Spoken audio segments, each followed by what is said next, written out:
Mr.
George Boaty. Name's Roger Boaty. Mr. George Roger Boaty. Well, of course it is, George. And the warmest of welcomes to you all. It actually warms the heart of my cockles to log on to my portable electric device here and see all of you lovely people waiting for me. I am the luckiest Mr. Boaty in the world. So, a very warm welcome to... Jesus, what day is it? Christ. Oh, Tuesday. A very warm welcome to Tuesday Night Live with me, Boaty. And I'm going to be literally pouring myself inside your head over the next, 57 minutes. So let's waste no time and crack on with it. Who have I got tonight? Trace, the Greenwood, the delicious Tracy, who pays me the ultimate compliment of always watching my live streams entirely stark bollock naked. Well, actually not stark naked. Ignore the B word because Tracy is one of our lady peeps. And as such, she's not equipped with the aforementioned wobblers. Well, no, I mean, I'm sure she is equipped with wobblers, but the correct wobblers for a lady person, not the kind of wobblers with which a gentleman is equipped, the old wedding vegetables. Barry is here. That guy from SETI Alpha 5, and I'm awfully well, Barry. It's kind of, I hope you are too. The fantastic Sophie is here. Chili sauce. Launcher. Oh. Hello to you, Sophie. Hi, Boat here. How are you? I'm jolly well, thank you. How has your day been? Day and afternoon been, and what have you been up to today? Well, Sophie, today I've been at the yard with my best friend, Captain Von Mustardo, and another very good friend who's been a very good friend for over 20 years. And yet, in the space of over 20 years of very good friendship, this today was only the second time that we have actually met in person. Good evening, Jason, says Joe. And Joe, of course, represents his own channel, Cars with JC. And it's a splendid channel, and you should all check it out. And if you like what you see, and let's face it, why wouldn't you? You should subscribe. And then you should dance around singing, Joe is our hero, whilst clutching your private parts. Dan Peters is here. Hi, everyone. A very warm welcome, and hope everyone is great. And we hope you are too, Dan, and it's very kind of you to join us here. Jimmy Quinn, the wonderful Jimmy Quinn, who eats better than anybody else I know. Good evening, Boaty and all, and we all bid you a good evening too. The wonderful Simone of the imposing yet welcoming Hooked on Classics channel, another channel that you really ought to check out. And if you like it, and I think you will, then not only should you subscribe, but you should stand on the nearest table or chair and bare your buttocks to the world in appreciation of what content Simone puts up for us all to enjoy. Neil is here, aka the Gibbonator, El Gibbonatore. And Neil says hello all, and we say hello to you, Neil. And he hopes we are all well, which is very kind of him. But then he's like that. He's a very kind man, is Neil. He is the kind of man who would lay down his cape over a puddle in order that a lady could tread upon it and not get her shoes wet. Although I don't see the bloody point of that. Who was it who did that? Was it Sir Walter Raleigh? Laid his cape down over a puddle. How's that going to work? Because if you've got a puddle and you put a cape over it, then all that's going to happen when the bird puts a sodding great hoof in it is the cape is going to sink down to the bottom of the puddle and the bird's going to get a hoof wet, isn't it? So, I mean, what a complete waste. I don't know why you bother, Neil, to be honest. I mean, I know you're a very kind man, but if I were you, I wouldn't bother putting things over puddles anymore because they're not going to work. I mean, you would need to, I mean, the puddle would need to be like concave in order for this to work. But I guess a puddle must be concave, otherwise it wouldn't be a puddle, would it? It wouldn't be a bit of water surrounded by things that aren't water, unless it was a hole of some nature. So what you could do, Neil, would be to carry a plank of wood or 2 planks of wood, and you could put the planks of wood across the puddle so that the lady could trot across the planks of wood, and then she wouldn't get her high heels wet. But your idea of putting your blazer down on the puddle is frankly madness, and I apologise for that, but I think it is. John Stoodley is with us and say, hey chat, hey Boaty, and we say hello to you, John. Aha! The master of shithousery himself, General Cheeseburger, has graced us with his almost godlike presence. Now, General Cheeseburger is the kind of man who could tell a cheesy what's it from a pickled onion flavour what's it. And I know there's no such thing as a pickled onion flavour what's it. I was thinking of Monster Munch. So Cheeseburger is the kind of shithousery master who could identify a roast beef and mustard flavour Monster Munch from a pickled onion flavour Monster Munch from visuals alone. He wouldn't have to taste them. You could put them side by side and he would say, that is the pickled onion one and that is the roast beef and mustard one. Or he might say, aha, you're trying to trick me. They are both pickled onions. The point is, he'd be right every time, 100 times out of 100. That is the sort of man that we're dealing with here, General Cheeseburger. And I applaud him, and you should too. Barry says, hi, Simone. And that's nice. And I mean, stay tuned to see if Simone says hi back to Barry. The Grainwood says, Trace says, here we go. Oh, hello. Carlos Fandango Super Wide Wheel says, drinking on a school night? Not me, Gov. Well, I'll have yours then. I don't mind. I've got no shame. No shame at all, darlings. The porn music is back, says Barry. It's not porn music. It's not porn music. My porn music is my Debbie Does Dallas theme that you will hear on Boaty's Notches on a weekly basis. And I know that none of you look at Boaty's Notches, and I don't blame you. The police will be smashing down his back doors. And I hope you don't mean that in a euphemistic way, Cheeseburger. I wouldn't want the police smashing down my back doors in any sense of the word. Oh, hang on, unless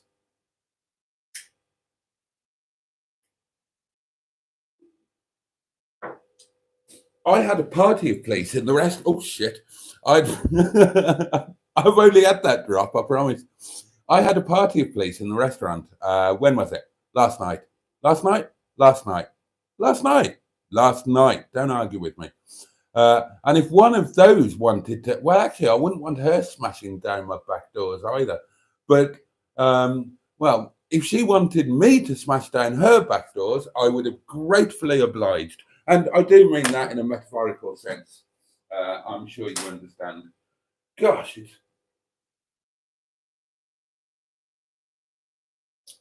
bloody hard work, this live streaming lark, when you lot start going on about buggering policemen.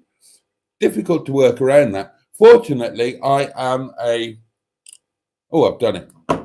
Absolute consummate professional, as you will have noticed. Where is Boaty? It's 11 o'clock, says Sophie, with a somewhat disappointed tone. Well, I'm here now, and I apologise if I wasn't there right. Well, Trace says he is here, Sophie. Chili sauce launcher. Can you not see him? Refresh your device, instructs Tracy in a helpful but somewhat hectoring tone. I quite enjoyed that. Hello, Bad Books is here. Good evening, all. Good evening to you, Bad Books.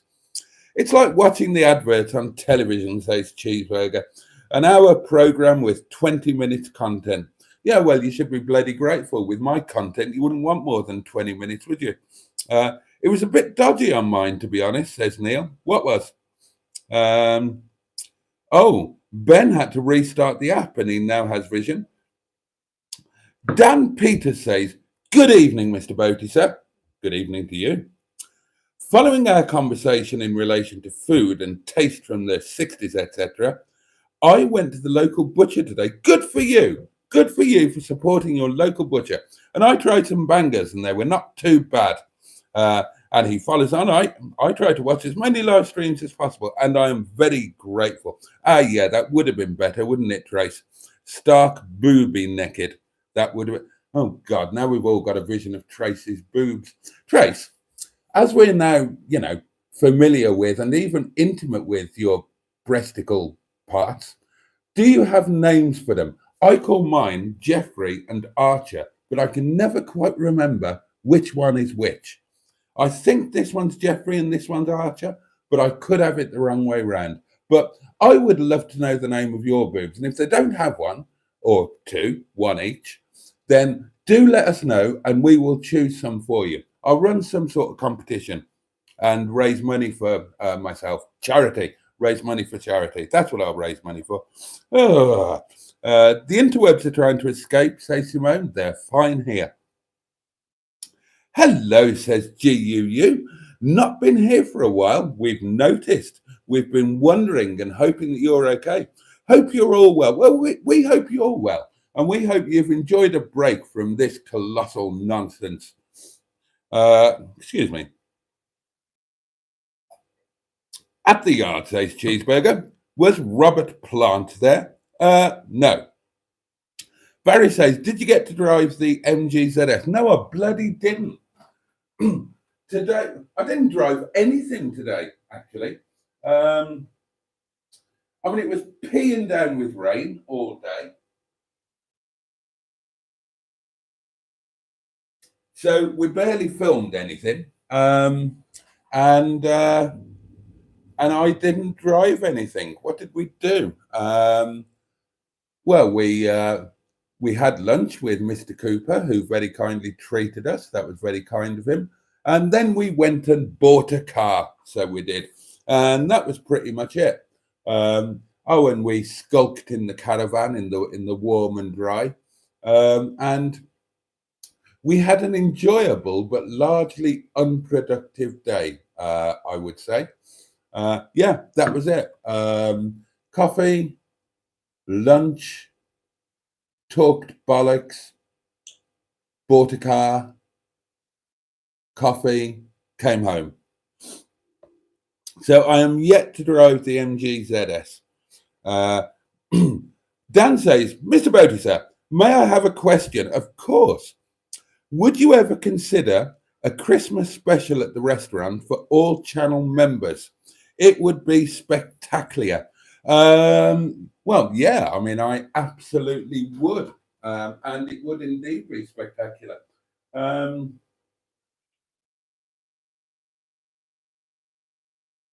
If anybody was interested, I would very gladly organise a Christmas party for all channel members or subscribers or friends generally. on one of the quieter nights, maybe on a Tuesday or a Wednesday. Of course, the big Christmas special at the restaurant is Christmas Day itself.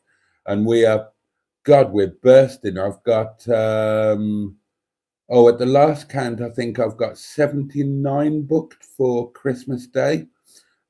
Certainly fully booked for kind of the early lunch service. So fully booked from 12 to 3:30, maybe 4 o'clock, I think. But yeah, we open on Christmas Day. We have a lot of fun, and it's a 7-course menu with champagne for 42 quid per person, 41.95, and it always fills up nice and early. We always take our first booking for Christmas Day on Christmas Day the year before. Hiccups, here we go. Oh, God.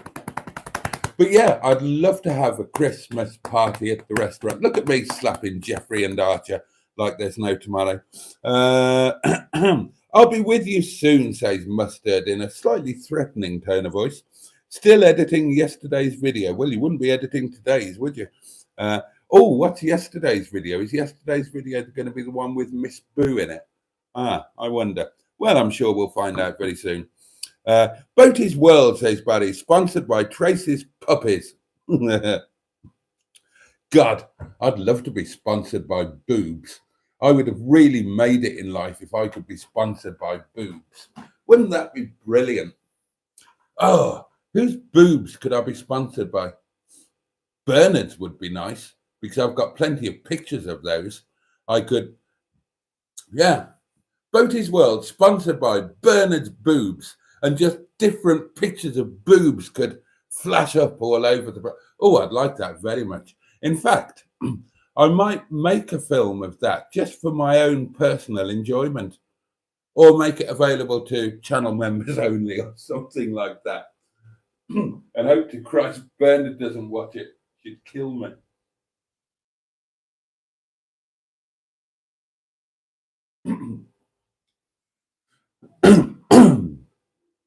A montage of Bernard's boobs over the last 8 years. Firing on all cylinders tonight, Boaty, says Trace. You've either had sleep or sex. Or possibly both. I guess a day with Mustard provided surrogacy for both. I can assure you that a day with Mustard does not provide surrogacy for either sleep or sex. Having worked in the traffic management industry, says Dan Peters, I can honestly say the council nowadays will not actually pay for a proper job to be completed on a pothole. God, don't talk to me about bloody hell. Well, actually, I suppose I shouldn't complain. I had a hell of a job getting to the yard today, darlings. A hell of a job. I'm going to tell you about it. Well, I just have. I had a hell of a job. Well, you'll see it in the Daily Diary tomorrow. My Daily Diary tomorrow will incorporate me having a hell of a job getting to the yard today. But to save you having to wait for the Daily Diary, I've just told you that I had a hell of a job getting to the yard. And the reason for that was, everybody walked the dinosaur. Boom, boom, akalaka, boom, boom, boom, akalaka, boom, boom.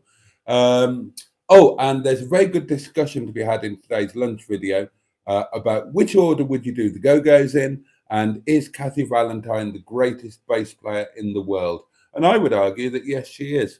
But if you know a better bass player than Kathy Valentine, do feel free to add it in a comment. I mean, I'll tell you you're wrong, but feel free to add it. And there we are. What was I talking about? Oh, yeah, I had a hell of a job getting to the yard today. And the reason for that was the floods have devastated the roads around here. There are potholes the size of small counties in these roads. So every 30 yards, there were a set of roadworks as they're trying to repair the roads. And I was going to say that's a nightmare, but actually it's a jolly good thing that the council are getting, or the councils are getting straight onto it and repairing them. But Dan will probably still have a good point. There's a pothole near work on Grosvenor Road near the restaurant. Like, you know, you all know where the restaurant is. You've watched my videos, I presume. I mean, you're watching this crap. So I assume you've watched my other videos as well. And you will know that, and I'm going to use this to show you. You will know that the restaurant sits on a one-way rectangle of road, right? So if this is the restaurant here, then on the other side, so you've got whatever road we're on, Church Street, then you've got Nottingham Road there, and then you've got Grosvenor Road here. And at about there on Grosvenor Road, just after the Pelican Crossing, and I've never seen a Pelican cross there, so that's named wrongly for a bloody start. There's a pothole just there on the right-hand side of the road, and it's one way. It's 2 lanes, but it is one way. So you can be on the right-hand side of the road. And I normally am, because if I'm going that way, I probably want to be going all the way around and back to the restaurant, unless I'm going off there somewhere, which is down towards Marehay and then Kilburn. And ultimately, if you keep going, somewhere else. Probably Derby, I imagine. Or somewhere around there. Anyway, there's a pothole there, and it's a terrible pothole, and the council fill it in about once every 3 weeks.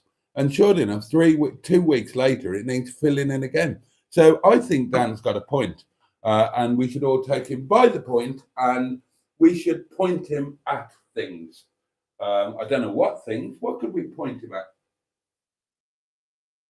Oh, I'll tell you what we could do. We could take him down to a bingo hall and point him at anybody who shouts house. That's what we could do. He'd enjoy that. Mark Prasad is with us and says, "Evening, Boaty, and all who sail with you. Really excited by your new GM role at the restaurant and cannot wait for those culinary adventures." Oh, that's very kind of you to say so, Mark. We did have a bit of a culinary adventure last night on my first night of having a bash at my new beef and onion roll. Yeah, like a man, I'm on a roll, like the man who fell awkwardly on a buffet. I just lost my wine, says Trace. Oh, well, I'm sure. Have a look down the back of the sofa. It'll be down there.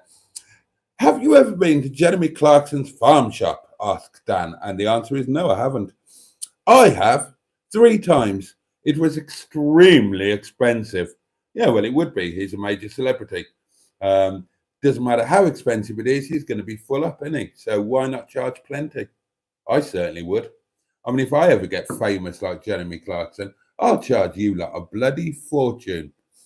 God, it'll be, come up and meet me in some drafty car park somewhere, and I'll charge you £5 for a lousy hot dog with those frozen diced onions that always end up all slimy when you cook them in the hot dog grease. And they should be disgusting, but they're actually quite nice. Why is everybody having to restart the app? Neil had to restart the app as well. It was fine here.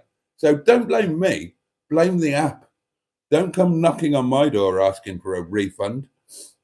Me and Neil found a restaurant that does Momo, says Sophie. So I'm going to book. When I get paid, and paid holiday. Oh, good for you.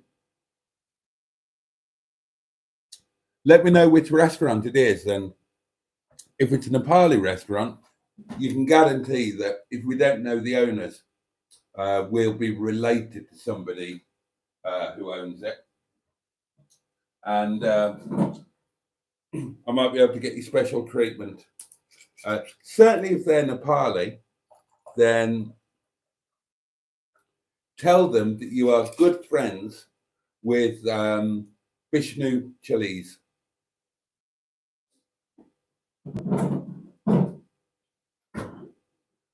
And I'm sure they will look after you splendidly. Could be worse, says Barry. You could have welcome tattooed on your puttering stick. Dear God. Jimmy Quinn is suggesting Pinky and Perky as names for Trace's knockers. And Trace says, I do not have names for my chesticles, so please feel free to name them. They're a bit lazy and get in the way, and they part ways if I lay on my back. Does that remind you of anyone? Oh, well, there you are. There's a challenge. Today's feature is name traces knockers. And the first suggestion is Pinky and Perky.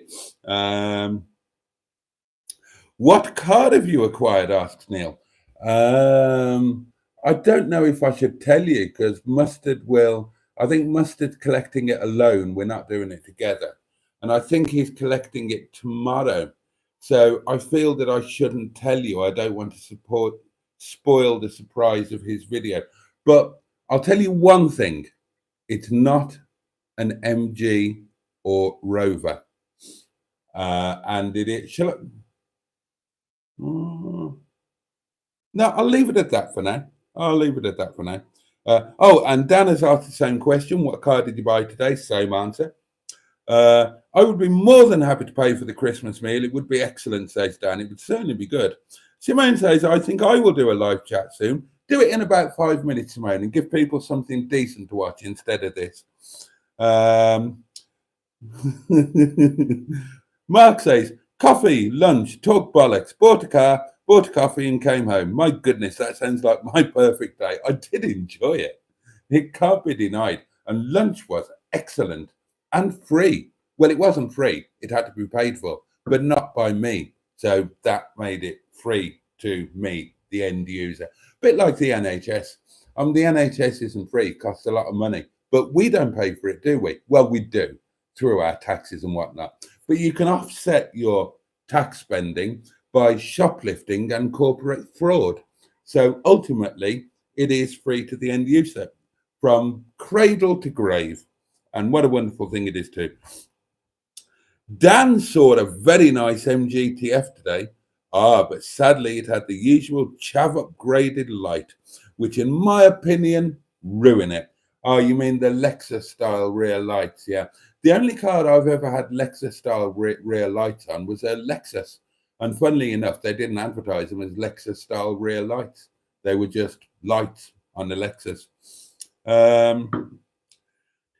Dan says, Mr. Boaty, sir, would you ever consider getting a Rover P6 for the channel, as it would be so good? I would love a Rover P6, but possibly beyond my budget, or if I got rid, I would love a P6. I genuinely would love a P6. They are up there with my favorite cars. I've owned a fair few of them, and I would love another one. Although what I've got my heart set on at the moment is an L322 Range Rover. As you would know, if you watch my daily diary, and I'm sure you do. Working in the traffic management industry, says Dan, mentioning it again. I'm not naming any companies, of course, but I've worked a 25-hour shift because I didn't want to let the other workers down and wanted to help the best I could. Good for you. Sleep is underrated, says Simone. Not in my book, Simone. Sleep is wonderful. I love sleep. And I apologize if any of you struggle with sleep, but I don't. And I enjoy it very much.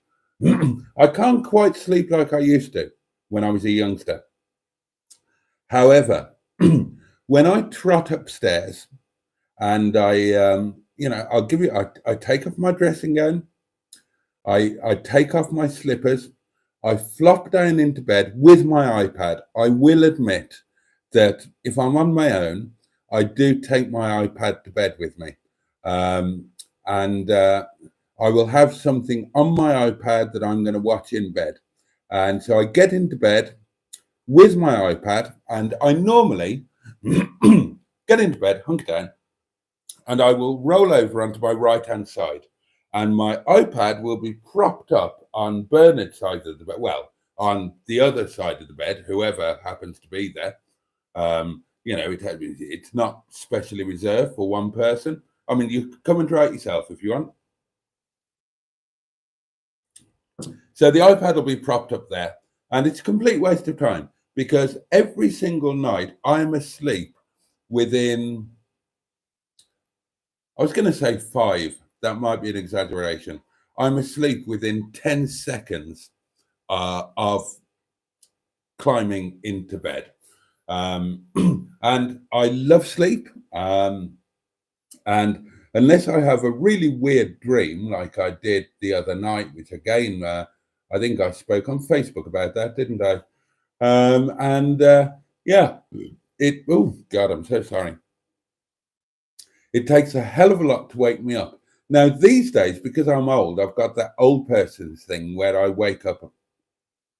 Oh, hiccups again now. Hiccups, burps, Jesus Christ. What goes on with my body? It behaves itself all day until it's live stream time, and then it behaves like a bloody newborn child. I'm amazed I don't projectile vomit at you. Yeah, I've got that old person thing now where I wake up early. Before 10 o'clock, it's outrageous, really. Um, unless I need to get up, and then I never wake up early. But I always enjoy going back to sleep. So I really sympathise with anybody who has sleep problem, any sort of insomnia, because it must be awful. Hello, ostriches, says Mustard. Hello, hiya, Mustard, says Simone. John Deacon is a hell of a bass player, says Barry. And you're probably right, but not as good as Kathy Valentine. And I think John Deacon, whoever that is, would be the first to admit it. I can't vouch for Yorkshire in terms of traffic management, says Dan. And he's been very open about that and very honest. And I think we have to take a step back and admire that. You know, he's got involvement in the industry. He's got inside knowledge. He's got an opinion, right? But he's not overstepping the mark. He's not trying to speak for an area which he, quite frankly, doesn't know about. And I applaud him for that. I can't vouch for Yorkshire in terms of traffic management, but I have worked with Surrey Council and Oxford. Well, that's quite impressive, isn't it? I hate potholes, says Joe. No, she's definitely not, says Mustard. Oh, I see. Talking about Kathy Valentine. Well, yes, she is. Potholes, we have craters down here, says Simone. Mustard's just going through the entire list of anybody who's ever viewed me and is saying hello to them. The pothole, says Dan, you should photograph it and also measure the size of it and the depth of it and document it and make a full report to the Council Highways Department, and it should get sorted. Well, the only problem with that is if I were to do that, I would get hit by a car. Have you released the staff curry in the restaurant yet? Asked Bad Bugs. Yeah, did it as a special last night. Obviously, we normally shut on a Monday to this week due to Dashane, and a very happy Dashari, everybody. May the good goddess bless you and your family with health, prosperity, and happiness.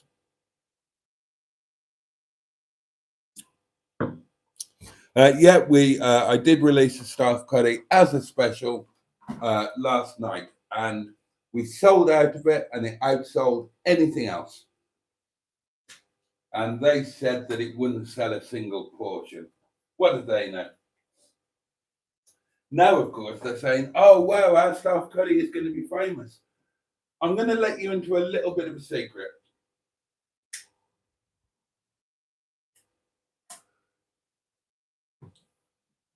It was staff curry, and it is staff curry. It's not the staff curry I intended them to do. Rightly or wrongly, I intended them to put on the curry, broth type curry, that I don't think any of you guys have tried it. Mustard has a couple of times. And it's not like a curry that you would know or recognize. It's the consistency of soup. You can actually drink it as soup. And they thought that would be a step too far. And they might be right thinking about it. Well, we actually did two. We did. I'll tell you about that in a minute. So we did the other staff curry that we have, which it's still staff curry. Excuse me, who's ringing me at this time of night?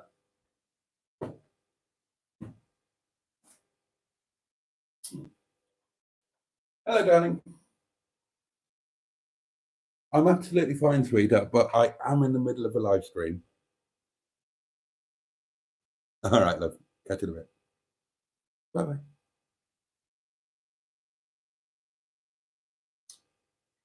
Sorry about that, guys. Yeah, it is staff curry, but it's the other staff curry that we have, which looks a bit more like normal curry. I mean, it's still amazing, and it's still 1,000% authentic. It's just not the one that I was thinking we were going to do, but they were probably right.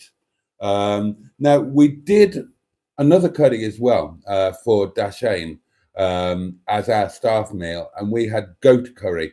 And that was the soup type curry or the curry broth, and we did give that to a couple of our very regular customers just as a side dish to try, and each time it came. Now, when we have our staff curry like that, then we always have a starter, if you like. We always have a bowl of just the sauce that we drink as soup as a starter.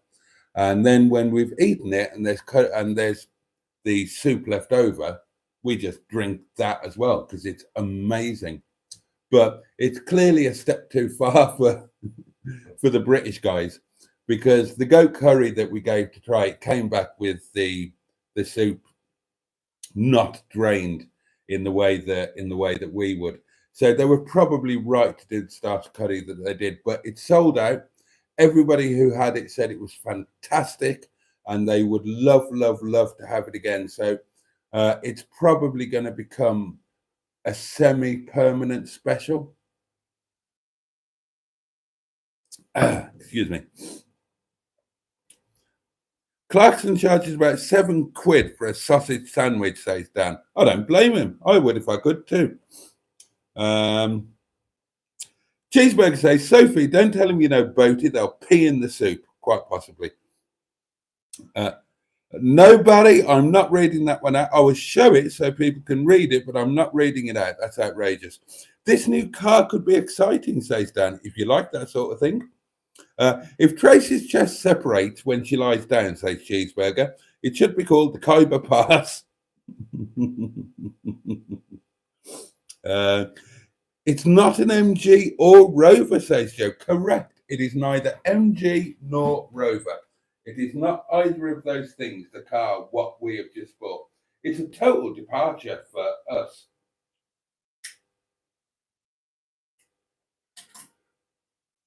And it may spell the way of things to come. We did have a bit of a chat about the future of things today.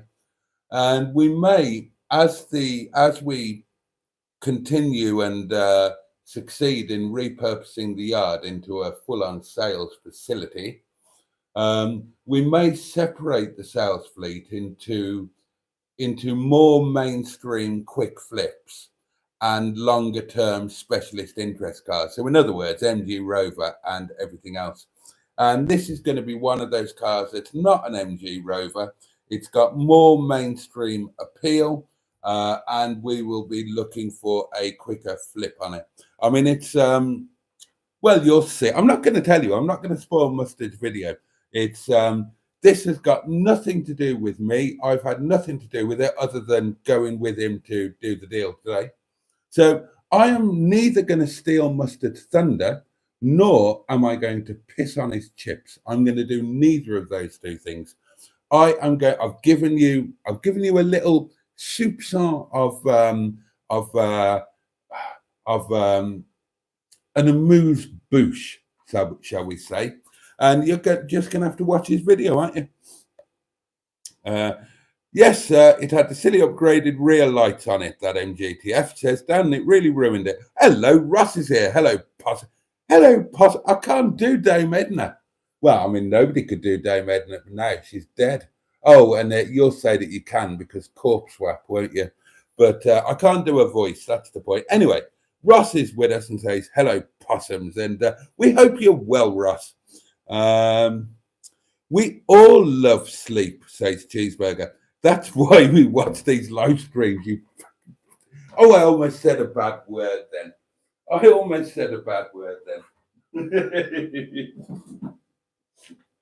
Oh, cheeseburger. Where would we be without you? Land of the living, probably. Dear me.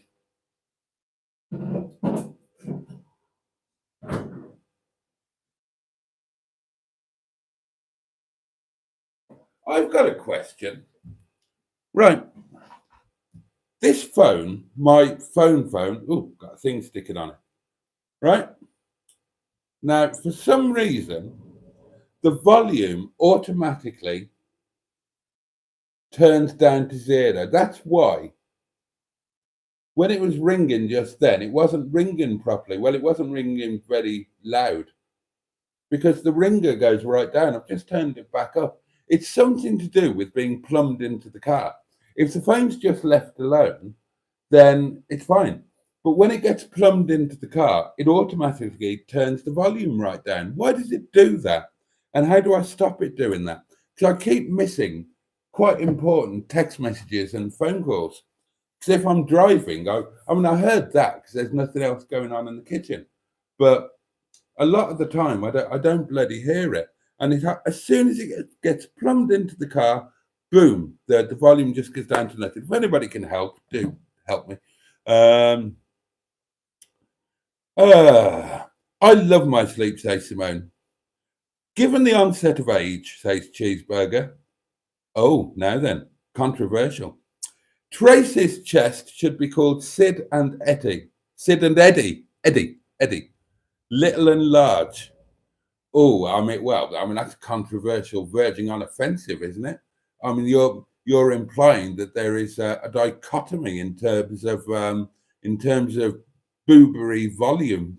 I mean, I know that boobs are like feet. No two are exactly the same. I mean, your feet won't be the same size as each other, not absolutely the same size. And I believe the same is true of breasts. And possibly wedding vegetables, because many things from general folklore are based on truth. And there is, of course, that famous poem about the man from Devizes. There was a young man from Devizes whose balls were of different sizes. The one was so small it was no ball at all, but the other won several prizes. Oh, talking about Cornwall and last night, Joe especially, I had a party of people who'd been recommended to visit the restaurant, and they came from Cornwall and Devon, admittedly, but Cornwall. And I said, gosh, this is becoming a bit of a thing. Because we had somebody visit from Cornwall a couple of weeks ago, and they Bude. And they said, Bude. Bude is in the north of Cornwall. We have travelled from nearly Land's End. We are more than 1 hour further away than Bude. And they got quite competitive about it. And the other amazing thing about that was they weren't all from Cornwall. Some were from Devon. And the lady lived about 400 yards from where I lived with Lisa in Rockbeer. And she said, I can't believe that you were a Rockbeer boy. But she said it in a way that made me feel as if I was being judged, and judged quite harshly. And amazingly, I should add that they were, I think they were police. We've got the police divisional headquarters about 1.5 miles, if that, from the restaurant. And they were up for 3 weeks on a training course, and I'm sure they were police. So they'd been recommended by locals to come to the restaurant. They hadn't been recommended by somebody down in Cornwall and Devon. But anyway, the point is they came. And this lady and I, we know a lot of the same people. Isn't that a coincidence? It's a small world, isn't it?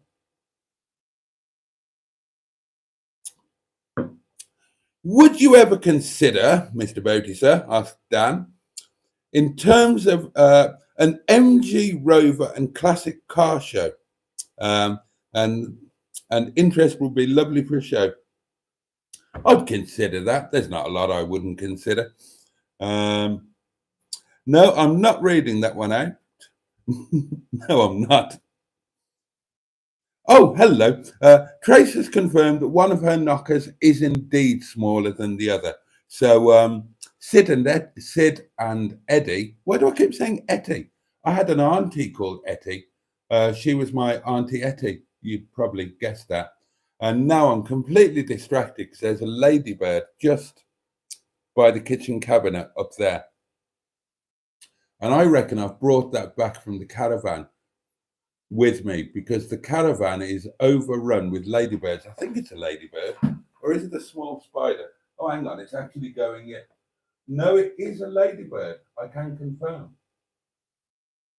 Is this the time of year for ladybirds? I bet I've brought that back from the caravan with me. We went to Istanbul for lunch today, and Mustard took a ladybird with him. He didn't know that he'd taken a ladybird with him.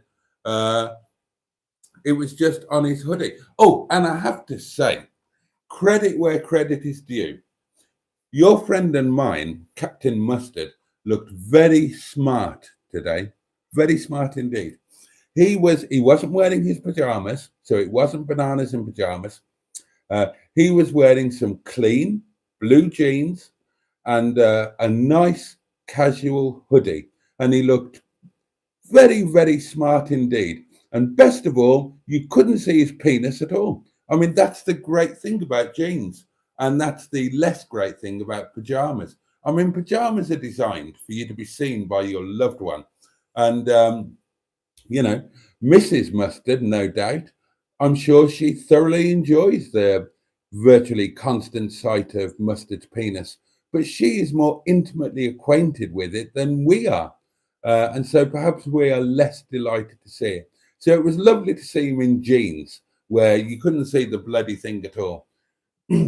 Although some people have suggested that Mustard's wanger is like the Great Wall of China and is actually visible from space. I mean, it would be if he was wearing his work pajamas. Why do people go to work in pajamas?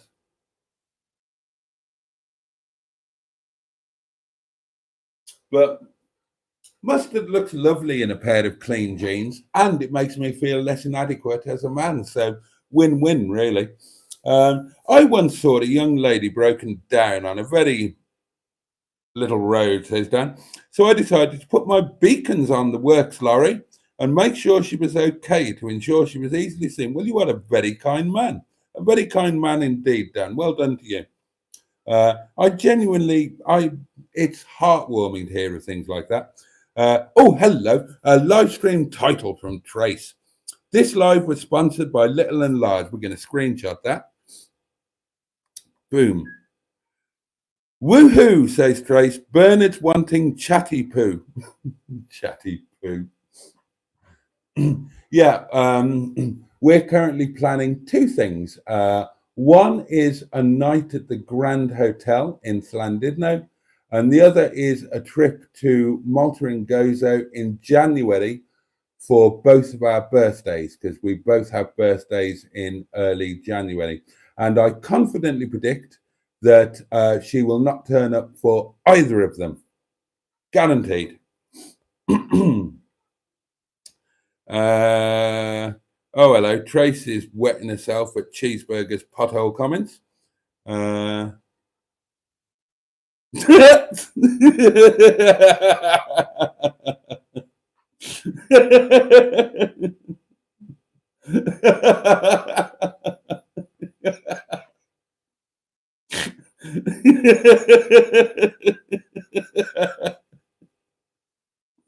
Oh, God.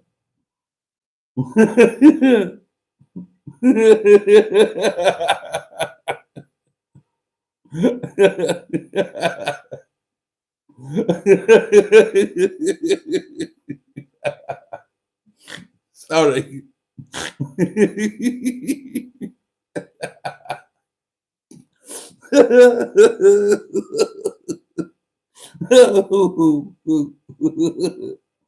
It's Cheeseburger.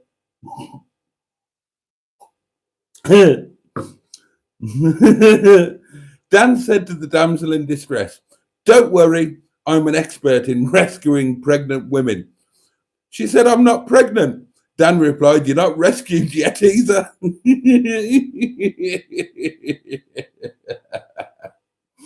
Oh, that's a good one. Oh, dear, dear, dear. Oh,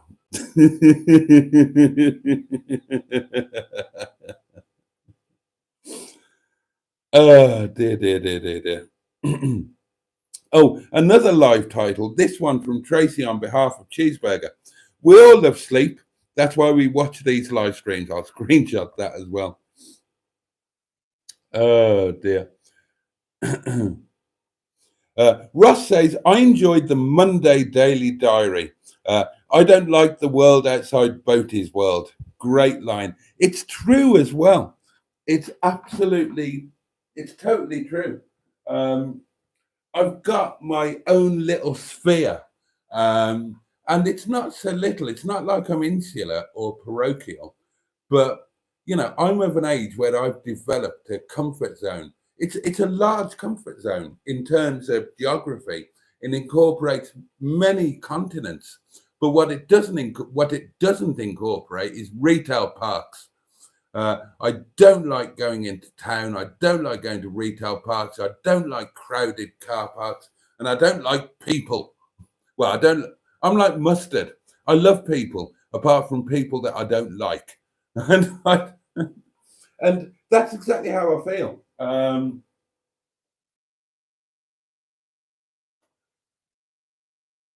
And Mustard came out with a lovely line. I was talking about this with Mustard on chat. When was it? Last night, I think. And I was talking about exactly that. How if I have to go outside of what I consider my world, and I have to do something where I don't want to be or I don't feel part of it, I really don't enjoy it, and I kind of dread it. And the Monday Daily Diary was exactly like that. I had to do something I didn't want to do. I mean, it's no big deal, and it's not like I had a panic attack or anything like that. It's just an hour or two of my life that I can't get back, that I spent doing something I didn't want to do. It wasn't part of Boaty's world. And I was talking about that with Mustard, and he came up with a lovely line. He said, "Don't worry, you'll be coming home tomorrow." And I thought that was really sweet. And yeah, that is kind of what it feels like going to the yard. I mean, the yard is an intrinsic part of Boaty's world. So is Windy Bum. So are you guys. So is YouTube. So is this live stream. And yeah, and so is the restaurant and all of that. And I've got this wonderful, cozy world. It's not small and it's not unwelcoming, but it's wonderful. It's what I love. It's all the things that I love. And when I'm forced to go outside of that, then I feel like I'm going from the safe zone into the lunatic asylum.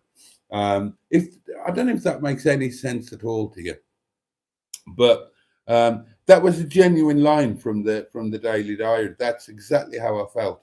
I don't enjoy it, and I know that you're not supposed to enjoy all of life. I know that you have to do things that you don't enjoy doing, but one of my things as I've waddled through life is I've tried to only do, as far as possible, I've tried to only do the things that I enjoy doing and to do as little as possible of the things that I don't enjoy doing. And that includes work. I know that work is a means to an end for most people. It's something that you do in order to raise money, to pay your rent or your mortgage, and to buy some gas and put some food on the table. But it's I've said before, this was Jimmy Savile's advice, and I'm not suggesting that I follow all of his advice or that anybody else should, or that he was any kind of wise and sage being. But he did say his advice: find something you love doing and then find a way to get paid for it. And I think that's actually great advice. And that's what I've always done throughout my life. Academically, then technically, I'm an economist or a lawyer. And I didn't particularly, in terms of careers, I don't think I would have enjoyed that very much. So I spurned them and just kind of tried to earn a living as far as possible from doing stuff that I loved. And I think I've pretty much succeeded in that. I mean, I got paid for riding bicycles. I got paid for singing. I got paid for playing with cars. And now I get paid a very small amount, a pittance really, for talking to you guys and sharing my life with you and getting to share your life in return and playing with mustard and stuff. So I just don't get paid enough. And doing the restaurant, of course. I mean, genuinely, they still say that, oh, when you make it big, not that I ever would, but when you make it big, you will soon forget about us.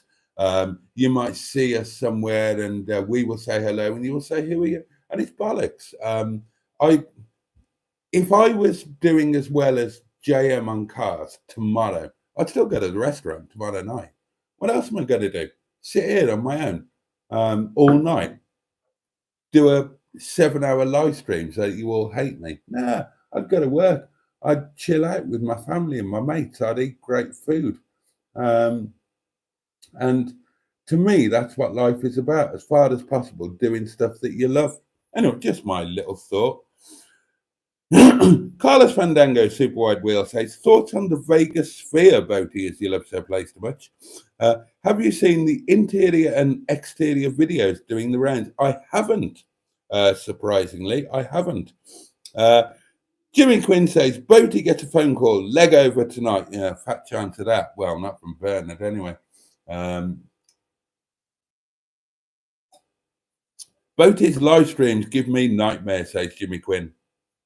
You're not alone there. My mum has the same issue with an iPhone, says Dan. It's to do with the studio bottom on the side and the phone case. Ah, right. No. I totally get you there, Dan, because I have that as well. What Dan is talking about is the mute button, which is in there. And it is very easy, because I keep doing it on this case. When you do something or other with the oh yeah, certainly when you take it in and out of one of these cases, it flips the mute button. And I've done that more than once. But no, I couldn't understand it. I couldn't understand it, why I kept not hearing things. And, looked at it. And what happens is when you plumb this into the gramophone on, I'm so sorry. And it's specific to the gramophone. When you plumb this into Barney's gramophone, it automatically, even though it's playing through the gramophone, no problem, it automatically knocks the phone volume down to 0. And then when you move away from the sphere of the onboard gramophone, it doesn't put the bloody volume back up. So you've got 0 volume. And I keep missing shit and stuff. And you heard it there then when Bernard rang, it wasn't ringing properly. So I've got it back on proper volume now. But yeah, that keeps happening and I wish it didn't. Simone's knackered. She's been trying to edit a film and it's a pain. Oh, this is a nice idea from Jimmy Quinn. Tracy, call your knockers Mustard and Boaty. Which would be the big one and which would be the small one? Well, and, big and small are relative. Big and small in comparison to each other. I'm not suggesting that. Anyway, don't go there. I don't know how I get away with this. I mean, Tracy is a lovely, lovely person. I've known her for a long time and she's been so supportive of the channel. And I'm managing to get away with dedicating virtually the entire live stream to her knockers. I mean, if I was anybody else, I'd be locked up. With the police knocking down my back doors. Oh dear. Cornwall is the best place in the UK, says Dan. Simone says, I'm 5 minutes from Cornwall. Dan says, I've had to work in Penzance in Cornwall. Cheeseburger says, if most of the guests come from Cornwall and Devon, that's where you need a restaurant. There is a dearth of Nepali restaurants down there, but I know that there is at least one because Cuff Uncle, who used to work with us, used to be our manager, he opened a restaurant in Exeter.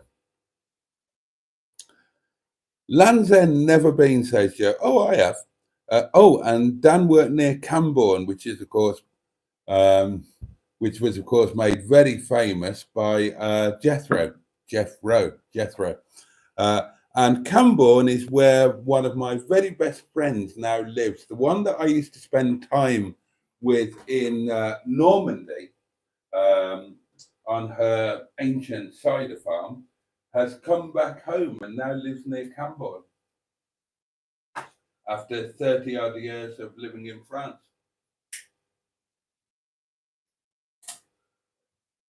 Oh, what have I got for supper? Oh, noodles for supper tonight. I'm very happy about that. Very happy indeed. Boaty knew they were pleased, said Cheeseburger. They asked for pepper and sprayed it in his face. They were lovely, Cheeseburger. They were ever so nice. Really, really lovely. And bless them. They're here for 3 weeks of training, and they'd already been here for 2 weeks. And they booked into the Indian restaurant a few doors down from us, opposite the Wetherspoons, because it's a Monday and we're closed. And they had to walk past us to get, and they saw that we were open. And one of the lady policemen women popped in and said, are you open? I said, absolutely, we're open. And she said, hold on. And unbeknown to me at the time, but I found out what she did. She rang Shapler, the Indian restaurant that they'd booked into, and said, terribly sorry, we've had an accident and we can't make it. Really, really sorry. And they came to us because they'd been recommended. They hadn't made it for whatever reason. And they came to us and we had a lovely night. They stayed pretty much all night, bless them. They loved their food. We had some wonderful chats with all of them. And and they left a very generous tip.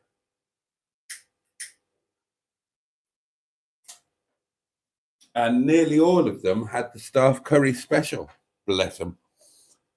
Any luck with a City Rover, Boaty asked Simone? None whatsoever. None whatsoever. I'm just obsessed by Range Rovers now. I've just got this idea that having actually looked, I mean, what's his name? High Peak Autos. He bought a 2002 4.4 V8 Range Rover Vogue, a decent one, for 1,250 quid. Now, admittedly, that was from one of his subscribers. So he nicked it at that price. But even he was only valuing it properly at about £2,000. Well, that means I could have one. I could sell one or two of the fleet and I could have a Range Rover. And if I got it home from wherever I bought it, if I managed to get it home before it broke, I could park it up there in the pits. Because obviously, you know, once I got it home, the next day it wouldn't start again, or I wouldn't be able to afford to put fuel in it, or I wouldn't be able to afford to tax it. I certainly couldn't use it for any one of those reasons, but I could sit in it on a daily basis and say, I've got a Range Rover. And that idea appeals to me greatly, so I'm obsessing over them.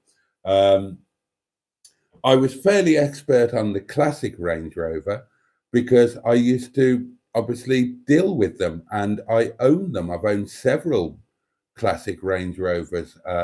As I've said to you before, my favorite was a 4.2 LSE, the long wheelbase 4.2 V8. I had a fabulous carburettor, original early 4-door V8. And I kept that for a long time as my Welsh car, and that lived at the cottage in Wales, and it would still be, I'd still have it now if my gardener hadn't written it off. So I know all about those, but from P38 onwards, I lost interest or whatever. Don't know anything about them. All I know about the P38, and I was chatting about this in comments with a viewer. All I know about the P38 is that to my eye, it looks exactly like a metro cab, and I've owned a metro cab. So if I had a P38, all I would see when I looked at it would be a bloody metro cab, which is probably highly unfair. But I really fancy an L322. I know it will be a money pit. I know I can't afford to run one. I know I can't afford to maintain one. I know I can't afford to repair one. I just love the idea of owning one. And so I'm not going to do it. Of course I'm not. Well, not yet anyway. Not until I could properly afford to lose the money on it or have it just sitting there. But as something to aspire to, a goal to work towards. And I believe in that sort of thing.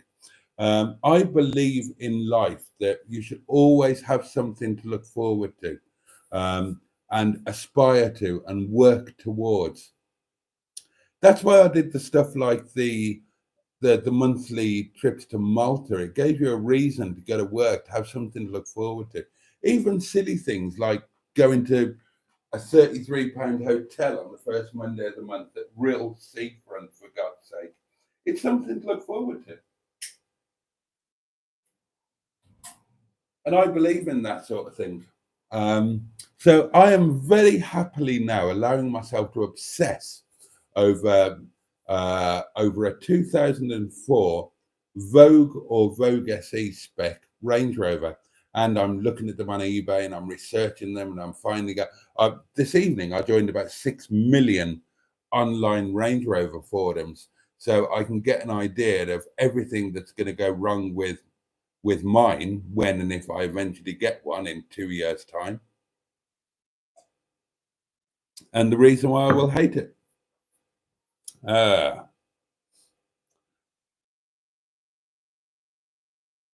I've got a golf ball going through it. Boaty says so. Hey, what? I've got a golf ball going through. Not sure about that one. Very normal to have odd-sized knockers, says Joe. Absolutely. I'm not sure what that's in relation to.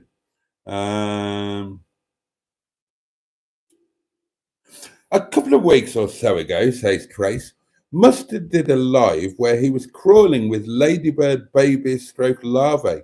So there's probably a nest in there now. There were shed loads of them in there, Trace. They were all over the place, which is rather nice, I suppose.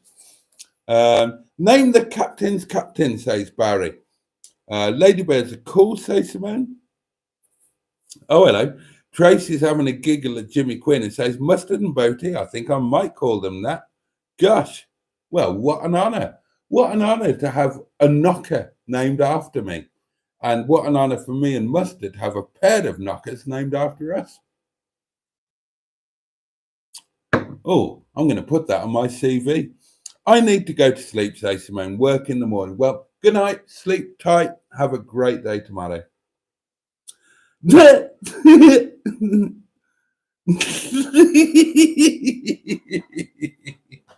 Jimmy Quinn, you have excelled yourself.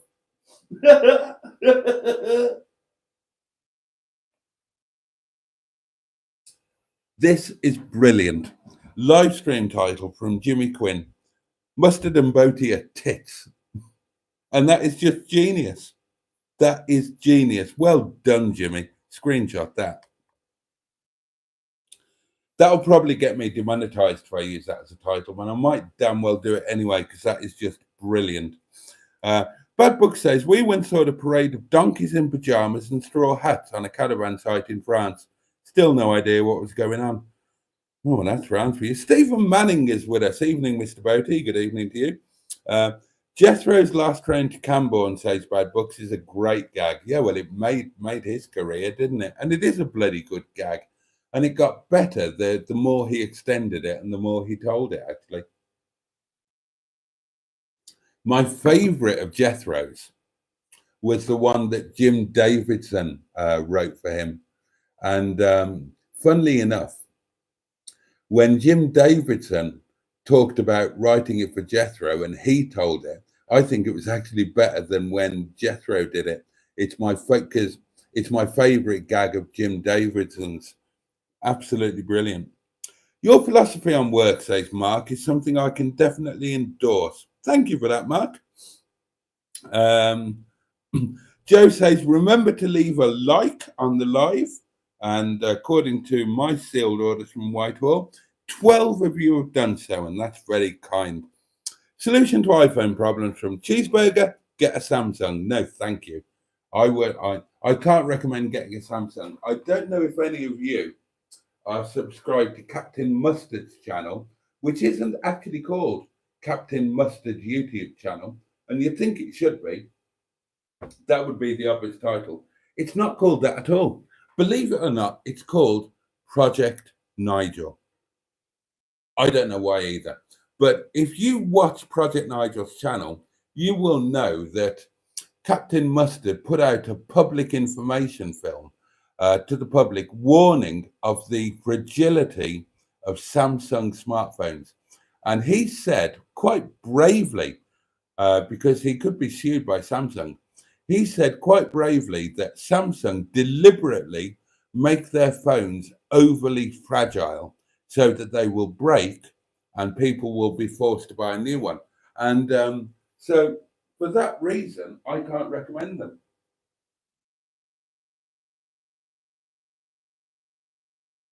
Now, Apple make their phones to be sturdy. You can use them underwater and they're perfectly safe and perfectly reliable. But Mustard, from his own empirical evidence, has proved that a Samsung phone, specifically an S33, S23 Ultra, can't cope with normal conditions.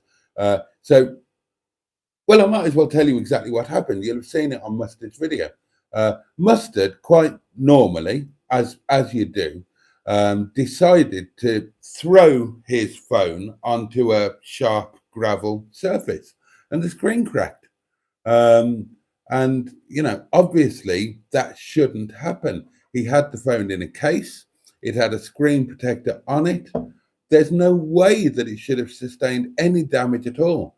And that's literally all he did, right? He just climbed on top of his 420 GSI Tourer, just climbed onto the roof, and he took his shoes off. He didn't want to hurt the car, and he just threw the phone onto the floor, and it bloody cracked all over the place. And so, quite naturally, he did a video saying, "Do not, under any circumstances, buy a Samsung phone. They are deliberately made to be fragile." And so, I can do nothing more than endorse Mustard's word and say, under no circumstances buy a Samsung, buy an iPhone. They are much more reliable. Samsungs are designed to fail. And you heard it here second. You heard it from Mustard first. And if Samsung want to sue anybody, they should sue him, not me. I haven't got a Samsung. So there you are. I'm sadly having to depart, says Dan. Thank you for your live. Thank you and good night. Good night, Dan. Thank you for all of your support. Thank you for all of your lovely comments and have a safe and peaceful night. My boss's favourite saying, says Bad Books, you have to take the rough with the smooth. Unfortunately, he causes half of the rough by default. Yeah. Trace says, your humour is usually mine, Boaty. That's how you get away with it with me. There we are. Cheeseburger says, if the police were nice, they must have been on induction training. No, they weren't. They were all of a certain age. And they were quite high ranking, I think. And they were, from what I could gather, I didn't ask. It's none of my business. We chatted.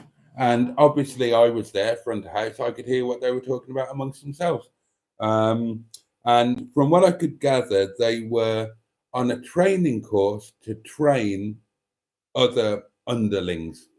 So, yeah, that's so they were definitely not inductees.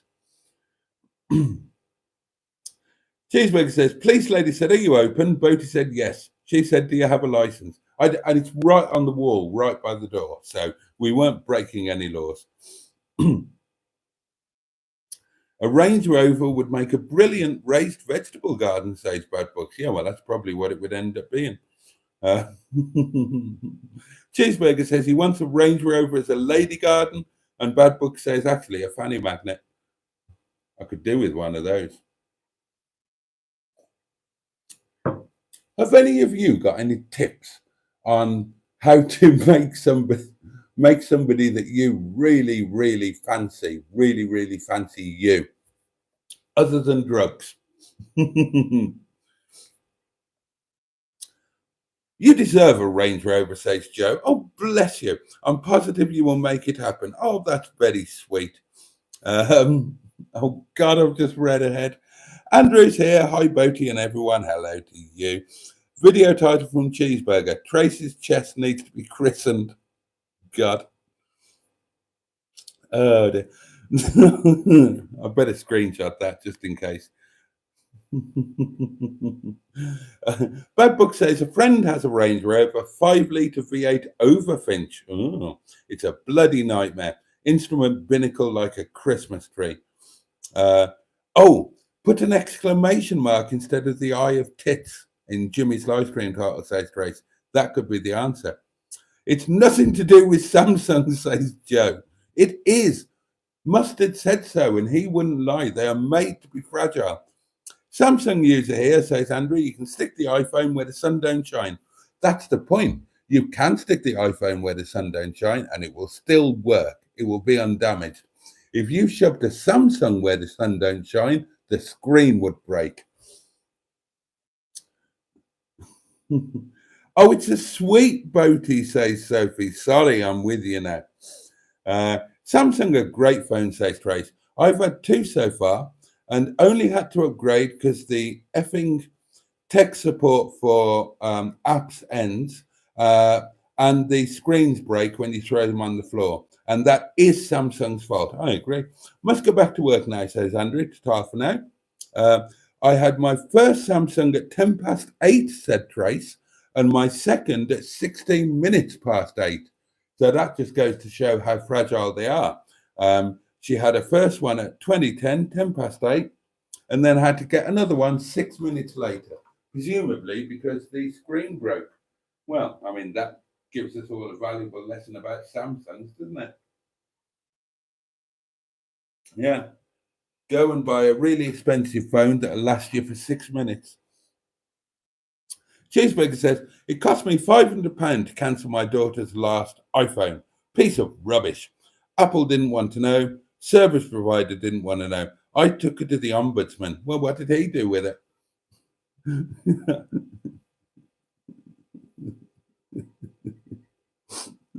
I just love the idea of Cheeseburger marching along, doing his outraged person walk. See this? See this? It's a piece of rubbish. That's what that is. And giving it to the ombudsman. Here, you have it. I don't know why Cheeseburger is suddenly Scottish. My son, says Jimmy, had a Range Rover Westminster. He had it for 12 months and he lost £5,000. Well, he did very well. Only lost £5,000 in 12 months. Blimey. Crash testing Samsungs might be a future title for Mr. Mustard. Could well be. I once owned a Land Rover Discovery, says Dan, 1998, when I was much younger. It was cheap and needed work, but I still sold it for a profit. Good man. Well done, sir. Title or tittle, says Ben. Mustard and Boaty make a clean breast of it. No trace left. Oh, God, that's brilliant. Oh, that is clever. Oh, God, it's going to be too long, isn't it? I've screenshotted that as well. I'll make something out of them. Samsung is amazing, says Joe. Well, yeah, for 6 minutes, according to Trace. Then you need to get another one. There's a full electric converted Range Rover Vogue floating around Melbourne. Well, it's not just been bloody hell. That's been properly converted if it floats. What, is it like on water or floating in the air? Interesting idea. It certainly is. Yeah, Trace likes that. Trace likes that title. An electric Range Rover, says Black Lines. possibly somewhat sarcastically. What could possibly go wrong? And another tittle from Ben's. iPhones go where Samsung's son don't. Oh, Ben is on fire, says Tracy. Certainly is. And Dan says, night, night, everyone take care. God bless. And on that note, I think we should all say good night. I've got supper to make, and for your information, and in the light of full openness, tonight I'm going to be making noodles, and I'm really looking forward to it. Oh, excuse me. What else? That's it, really. I don't think I've got anything else to tell you. I think I've told you anything. Oh, car news. Well, one is definitely sold, as you know, the 623, and we've got two that are possibly, potentially sold. So that's good news on that front. One's been bought today, that's being collected tomorrow, and that is your car update. That's your car update for today, really. I'm going to be back with you tomorrow, which isn't Tuesday. Tomorrow is, oh God, tomorrow's Wednesday. Do I need to put the bin out? Oh, I might do. Do I? Oh God, it's green bin day tomorrow, and I think mine's the, oh God, I can't remember when the garden was. Right. Anyway. So it's been fabulous. Thank you so much. Oh, now then, I can play you out, can't I? Of course I can. Bear with.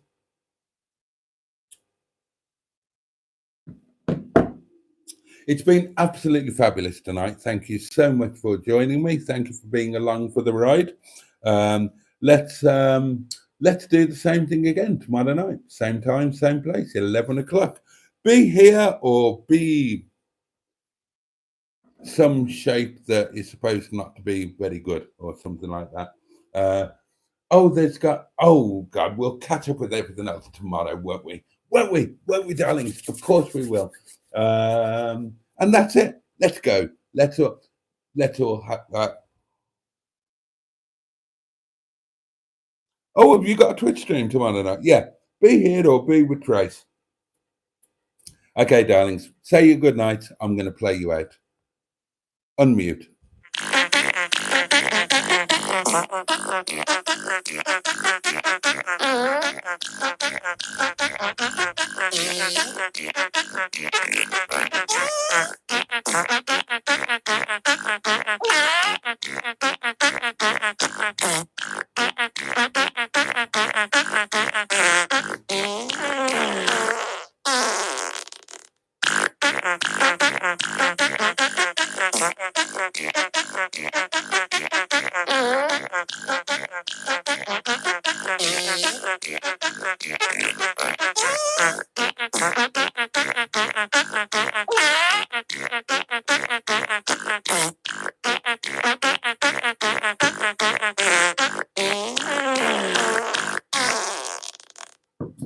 There we go, darlings. Thank you so much for your company tonight. Thank you for being here.